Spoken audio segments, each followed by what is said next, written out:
Good morning, YouTube family and friends. It is Thursday morning, 3:44 a.m. I just want to speak on a little bit on Monique and Oprah Winfrey and Lee Daniels. I know this is kind of old, already taking place, but I just want to speak on it. So we all know that Monique, the comedian, she was blacklisted, blackballed, whatever you call it, in the industry, basically because she said no to some powerful people.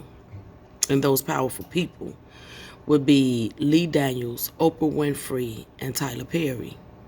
Oh, and Lionsgate. So, Oprah was, at one time, was very admired by Monique. Monique admired Oprah. Like when she saw Oprah on television doing her. I'm always doing this, y'all, because I got really bad sinuses, so my nose be itchy and my throat be a little itchy. And I notice, even myself notice in my videos, I'm always doing this or doing. So excuse all of that. But anyway, Monique even went as far as catching a bus up to Chicago to go to the Oprah Winfrey Studios. This is before Monique even blew up. She was inspired by Oprah. She came and she was able to see Oprah behind the stage or the filming or however they do it, and was able to hug her and have a conversation with her. And her and Oprah began to get close. And Monique shared some deep, dark secrets with her in regards to what took place with her when she was a child. And what happened when she was a child, in case people didn't know, Monique was sexually molested by her own brother, starting at the age of 7. Okay, I don't really know what part her mother partook in this situation, but Monique said Oprah did call her and ask her did she mind if she had her brother on her show. And Monique was okay with that. But what Oprah did not do is tell Monique that she invited her mother on the show. Now, Monique says she had spoke with Oprah prior, and she's told Oprah some really, dark secrets in regards to her parents, in regards to her siblings. So she felt disrespected, and she had mixed feelings when she saw her mother on Oprah's show. And I agree with Monique. Like, y'all supposed to be friends. I done opened up to you, like, just like you asked me if my brother came on your show, why didn't you ask me the same about my mom?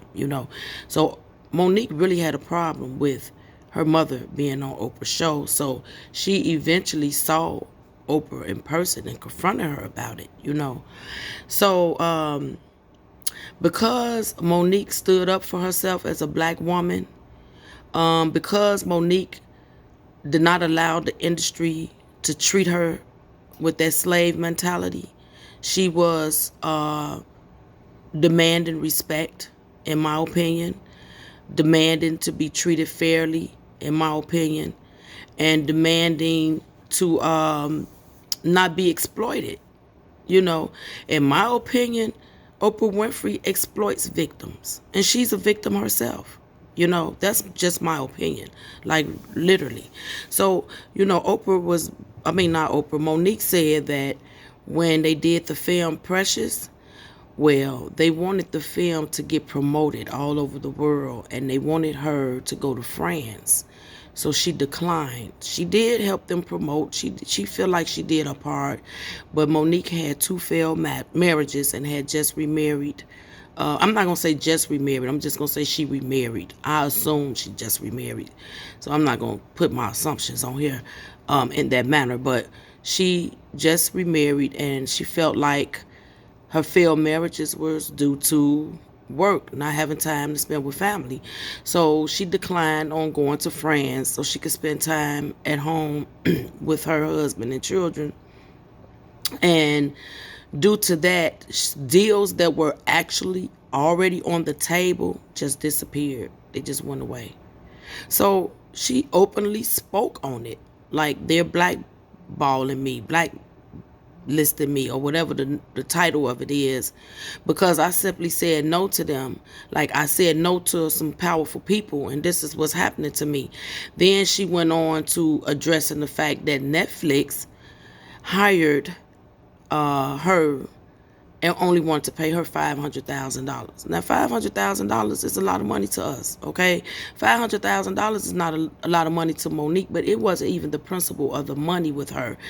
It was the fact of the matter that other comedians were getting paid 11 and 12 million. Like, really?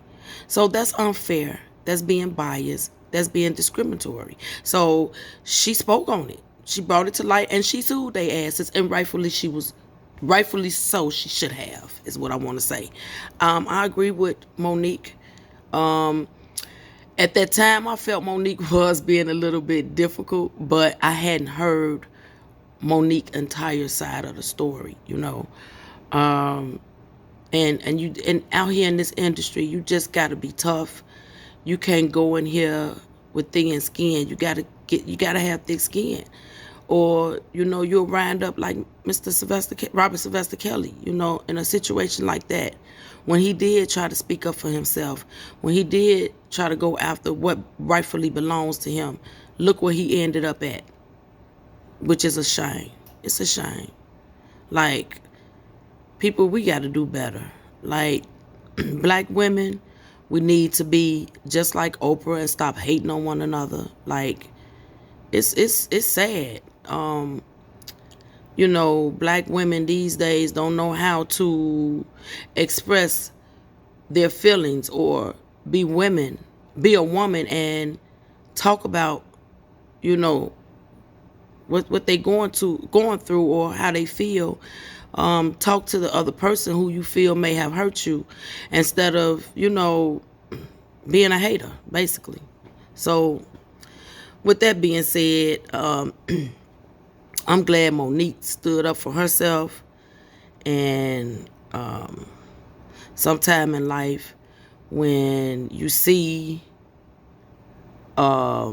distractions and you see mess and you see these different type of things, sometimes it's best to just move around. You know what I'm saying? You could be happy, just move around and stand up for yourself. Monique, she got out the way a little bit, but she still spoke out and she still stood up for herself. And she ended up coming back. Lee Daniels ended up getting on stage and publicly apologizing to her, rightfully so. That's what he should have done. And now she's, back to where she should be. And I'm happy about that. You go, Monique. So, yeah, I just wanted to speak a little bit about Monique. She's a trooper, and she was betrayed by Oprah. Somebody she loved and trusted betrayed her. So, for those of you who don't know what betrayal feels like, it's not a good feeling, and once you lose that trust, it never comes back. Not with me anyway. Once I don't trust you no more, it's best to just move around, because I'll never trust you again, and I'll never be real with you again. We just will be phony kicking it with each other. And when there's no trust, there's no relationship. So the relationship gone when the trust is gone. And you just have to accept that for what it is and keep it moving and just try to do better as a person, in the future. Realize what mistakes you made and, just do better. So anyway, on that note, I'm gone. Y'all have a good one. I don't know if I'm going to come back for a few days. I don't know. With me, I don't consider myself no blogger. So whenever I feel like getting on here talking, I will. But I'm getting ready to travel. So I might jump on here and let y'all see a little bit of my travel. And then again, I might just get back with you all next week. So In the meantime, in between time, I want you to have a wonderful rest of your day and rest of your week and fantastic weekend. God bless you. Love, peace, and happiness. Out.